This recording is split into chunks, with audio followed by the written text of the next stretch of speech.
पुणे जिल्हा नियोजन समितीच्या बैठकीमध्ये जीबीएसच्या उपचारांवरून सर्वपक्षीय आमदारांची नाराजी, अवास्तव दर आकारणाऱ्या रुग्णालयांवर कारवाईचा उपमुख्यमंत्री अजित पवारांचा जिल्हा प्रशासनाला इशारा.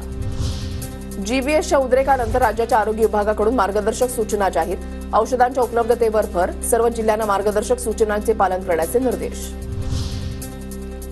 राज्यामधील शासकीय कार्यालयांचं 9 कोटींचं वीजबिल थकल्यानं सौर ऊर्जा प्रकल्प रखडला. उपमुख्यमंत्री अजित पवारांकडून सौर ऊर्जा प्रकल्प आठवड्याभरामध्ये कार्यान्वित करण्याचे आदेश, रखडपट्टीबद्दल नाराजी. राज्यामधील टीओडी मीटरधारक असलेल्या घरगुती ग्राहकांना दिवसा वीज वापरल्यास सवलत, महावितरणचा महाराष्ट्र विद्युत नियामक आयोगाकडे प्रस्ताव.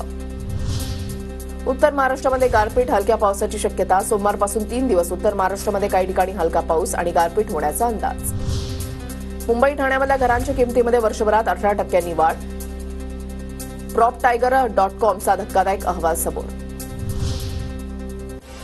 राज्यामधील कोणत्याही प्रकारच्या शेतजमिनीवर उद्योग उभारणीसाठी आता अकृषिक सनदची अट रद्द, महसूल विभागाच्या निर्णयानं उद्योजकांना दिलासा.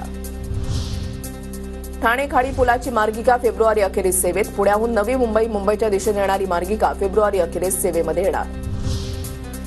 सोयाबीन विक्रीसाठी केंद्राबाहेर वाहनांच्या रांगा, हमीभावानं सोयाबीन खरेदीसाठी मुदत वाढवून देण्याची शेतकऱ्यांची मागणी, शासकीय सोयाबीन खरेदीची मुदत आज संपणार.